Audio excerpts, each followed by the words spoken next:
کریں گے ان کی طرف رجوع کرو. رسول کی طرف آنے کا حکم دیا گیا اور اہل علم کی طرف. دو باتیں اس آیت میں آئی ہیں. وَلَوْ رَدُّوهُ إِلَى الرَّسُولِ وَإِلَى أُولِي الْأَمْرِ، رسول کی طرف آ جائیں تو اس کا مطلب ہوا کہ حدیث رسول. ابھی اگر حضور صلی اللہ تعالیٰ علیہ وسلم بظاہر آپ کے سامنے نہیں ہے تو اگر میں آپ کو کہوں حضور کے پاس چلے جاؤ تو کہاں جانا ہوگا آپ کو؟ حضور کی احادیث کی طرف. مثال کے طور پر آپ ایک نکاح کا مسئلہ لے کر کے آئے، میں نے کہا جاؤ حضور کے پاس، تو اس کا مطلب ہے آپ کو احادیث میں دیکھنا ہوگا میرا مسئلہ ہے کہ نہیں، حضور نے کیا فرمایا. اب دوسرے نمبر پر اسی آیت میں اللہ تعالیٰ فرماتا ہے وَإِلَىٰ أُولِي الْأَمْرِ مِنْهُمْ، اور تم میں جو اولو الامر ہیں ان کی طرف رجوع کرو. یہ اولو الامر کون ہے؟ حضور صلی اللہ تعالیٰ علیہ وسلم کے بعد جن کی طرف رجوع کرنے کا اللہ نے حکم فرمایا، اس کی مختلف توجیحات بیان کی گئیں. صحابہ کرام جو اس زمانے میں تھے ان میں جو علم والے، زیادہ علم والے صحابہ تھے، اللہ نے چھوٹی عمر کے صحابہ ان کو حکم دیا کہ تم بڑے صحابہ کے پاس جاؤ جن کے پاس علم زیادہ ہے، ان سے رجوع کرو. صحابہ کا زمانہ ختم ہونے کے بعد تابعین کا زمانہ آیا، پھر ان کے بعد مجتہدین کا زمانہ آیا، امام اعظم ابو حنیفہ، امام شافعی، امام مالک، امام احمد بن حنبل اور بھی دیگر. تو عوام الناس کو حکم یہ دیا گیا کہ تم میں جو بڑے عالم دین ہیں ان کی طرف رجوع کرو، اپنے مسائل کے لیے ان کی طرف جاؤ. یہ قرآن کا حکم ہے اور یہی رسم آج تک ہمارے درمیان چلی ہے کہ جب بھی کوئی مسئلہ ہمیں درپیش ہوتا ہے تو ہم دارالافتاء جاتے ہیں اور مفتی اسلام سے فتویٰ پوچھتے ہیں. یہ لوگوں کا، ہمارا کمیونٹی کا بنایا ہوا مسئلہ نہیں ہے، یہ قرآن کا مسئلہ ہے. قرآن نے مسلمانوں کو یہ حکم دیا کہ تم اہل علم سے رجوع کرو. اب میرے عزیزو، ایک بڑی بات میں آپ کو بتا دوں، جیسے حنفی، شافعی، مالکی، حنبلی جو ہوتے ہیں، یہ کیا ہے؟ کیوں ہوتے ہیں؟ یہ چار امام مشہور ہیں پوری دنیا میں. انہوں نے حدیثوں کو آسان کر کے امت کو پیش کیا.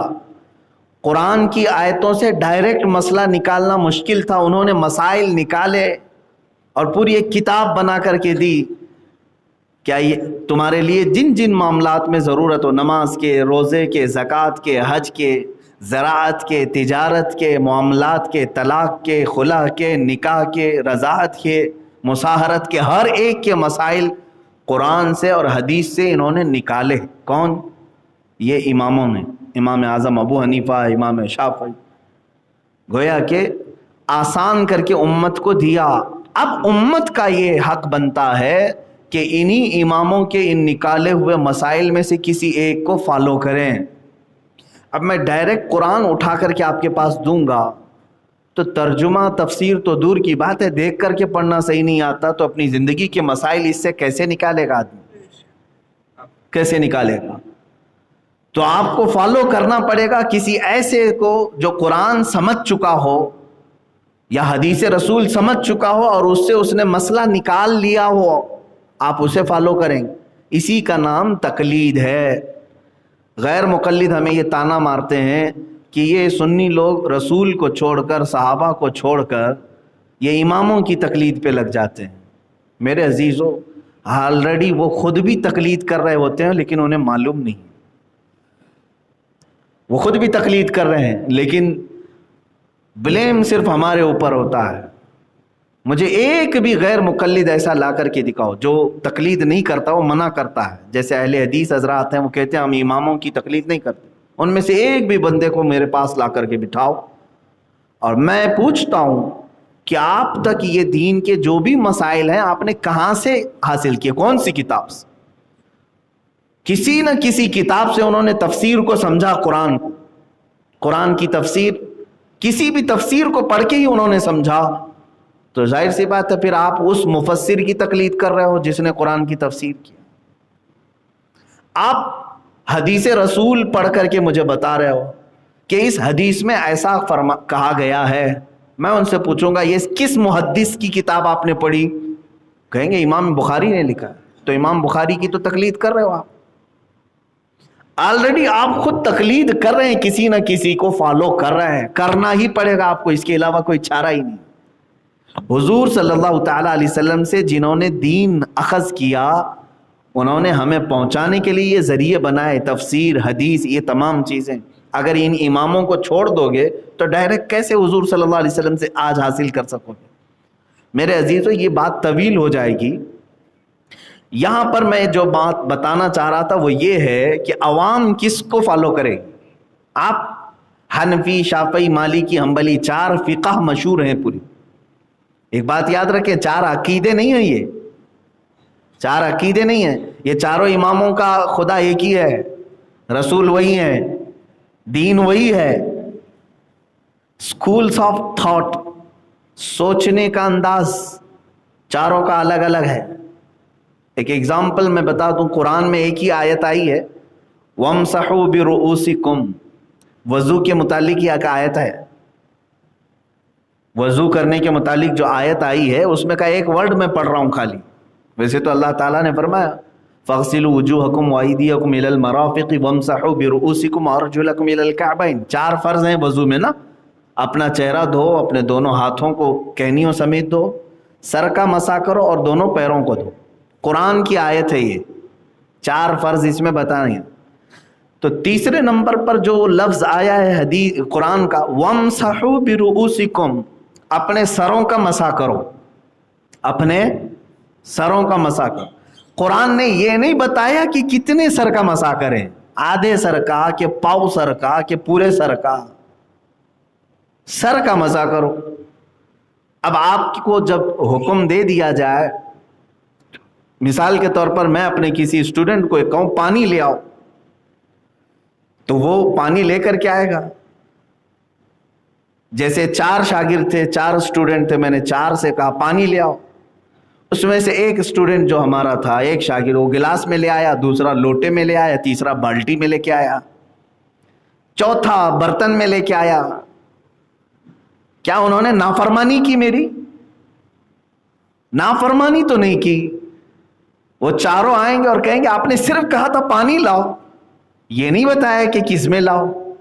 پانی لانے میں سارے لوگوں نے ہمارے بات کو پورا کیا، گلاس والا بھی، لوٹے والا بھی، بالٹی والا بھی، برتن والا بھی، لائے تو ہیں پانی، حکم پر عمل کر لیا۔ قرآن نے کہا سروں کا مسح کرو، لیکن یہ نہیں بتایا کتنے سر کا مسح کریں۔ تو امام شافعی رحمۃ اللہ تعالی علیہ نے اپنے ذہن سے یہ مسئلہ نکالا کہ سر جو ہے یہاں سے لے کر گردن تک، ادھر سے لے کے ادھر تک، اس میں سے 3 بال کو بھی اگر چھو لیا تو سر پر عمل ہو گیا۔ تو امام شافعی نے کہا اگر کسی نے اتنا سا ٹچ بھی کر دیا مسح میں تو اس کا مسح ہو گیا، قرآن پر عمل ہو گیا۔ اللہ نے فرمایا سر کا مسح کرو، ٹچ بھی کر دی۔ تو شافعی مذہب میں وضو کرنے کے وقت اگر کسی نے تھوڑا سا ٹچ کر دیا اتنا مسح میں تو اس کا مسح مکمل ہو گیا، کمپلیٹ۔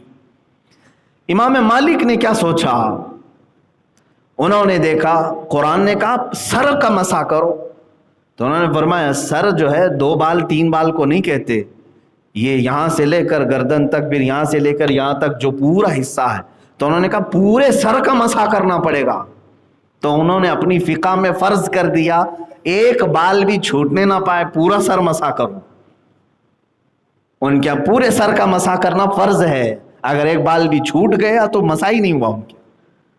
امام شافعی نے الگ سوچا، امام مالک نے الگ سوچا، امام اعظم ابو حنیفہ رحمۃ اللہ تعالی علیہ ان کے دونوں کے درمیان میں۔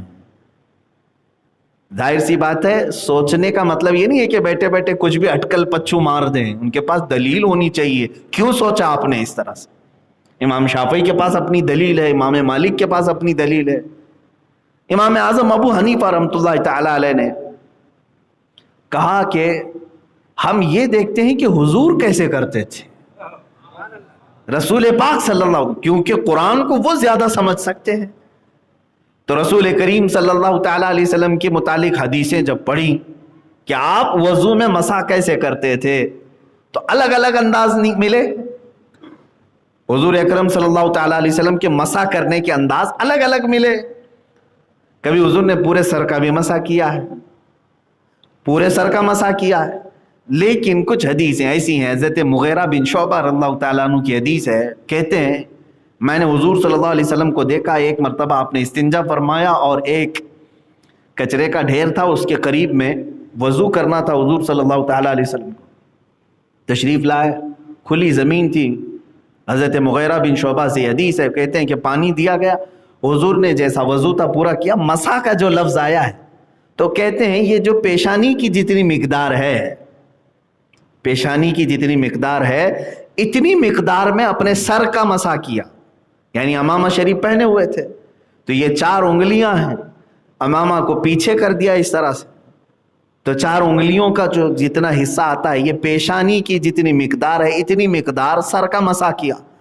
تو امام اعظم ابو حنیفہ نے دیکھا ہے کہ یہ کتنا ہوتا ہے سر کا 1/4 ہے. یہ کیا ہے, یہ پاؤ سر ہے. تو اسی لیے فقہ حنفی میں کہا گیا 1/4 سر کا مسح کرنا فرض ہے, 1/4 سر کا مسح کرنا فرض, کیونکہ حضور سے یہ بھی ثابت ہے. پورے سر کا اگر فرض امام اعظم کہتے کہ پورے سر کا ہے تو پھر حضور سے یہ 1/4 سر بھی ثابت ہے, تو کیا حضور فرض چھوڑیں گے کبھی؟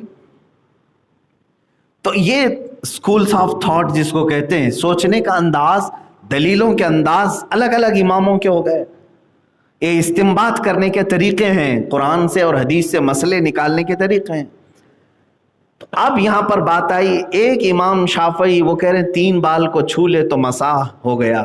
انہوں نے بھی قرآن پر عمل کیا کہ نہیں؟ اللہ نے تو صرف اتنا فرمایا نا, سروں کا مسح کا.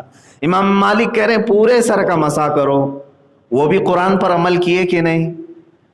تیسرے امام اعظم ابو حنیفہ ہیں, وہ کہہ رہے ہیں کہ 1/4 سر کا مسح کرو, وہ بھی قرآن پر عمل کر رہے ہیں کہ نہیں کر رہے ہیں؟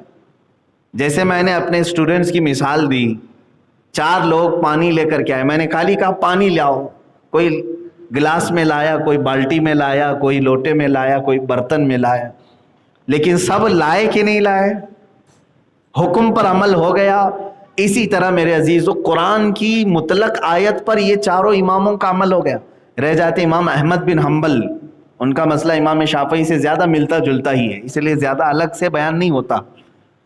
تو اب یہ تو مجتہدین کی بات ہوئی, یہ قرآن سے اور حدیث سے کیسے مسئلے نکالتے. ایک ایگزامپل میں نے یہ دے دیا, اور بھی کئی مسائل ہیں, ایسے کئی مسائل ہیں.